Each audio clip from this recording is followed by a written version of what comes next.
Merci, merci Christian. Bien évidemment, on est très heureux que cette préoccupation sur laquelle on a travaillé ait été partagée par l'AFD et ses équipes. Et on vous remercie vraiment pour l'opportunité d'organiser cette réunion et ces discussions tous ensemble aujourd'hui.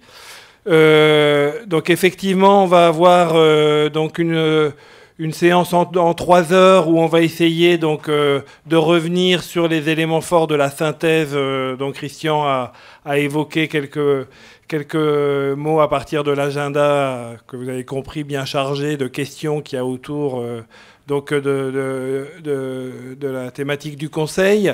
On aura quelques échanges un peu généraux autour de cette première synthèse. Et puis, comme on prolongera les exposés dans une deuxième phase avec des études de cas, on pourra refaire un point d'échange avec l'Assemblée autour de ces études de cas et du coup rentrer peut-être sur des questions de débats plus généraux à partir de ces études de cas. Donc je vais essayer et puis on aura un temps de synthèse final un peu avant la clôture de la séance. Donc je vais essayer de rythmer et de respecter le calendrier, l'horaire de ce déroulement.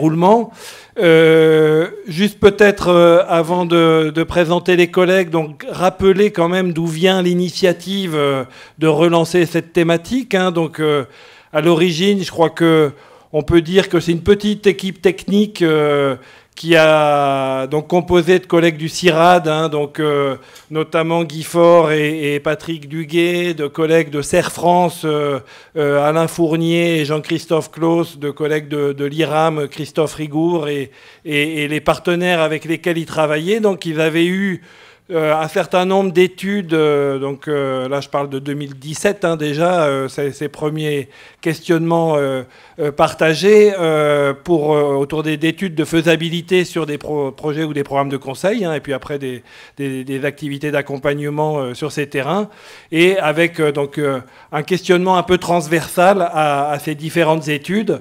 Et donc ça a été pris et relayé à travers l'interréseau dans cette dynamique qui s'est construite avec l'AFD. Et l'interréseau, comme l'a dit ce matin un de mes prédécesseurs, étant basé sur la richesse de ses membres, ce travail de synthèse a pu être complété, enrichi par des études de cas sur lesquelles les membres de l'interréseau ont pu travailler à partir de leurs expériences, et c'est une partie seulement évidemment de ces études de cas qui servira de deuxième partie des présentations de la journée. Donc voilà un peu l'origine, ça s'est construit progressivement, et donc on peut passer directement au premier temps d'exposé, en demandant à Christophe et Patrick de faire la présentation. Donc Patrick Duguay du CIRAD et Christophe Rigour, consultant indépendant maintenant, mais associé à l'IRAM, ancien salarié de l'équipe.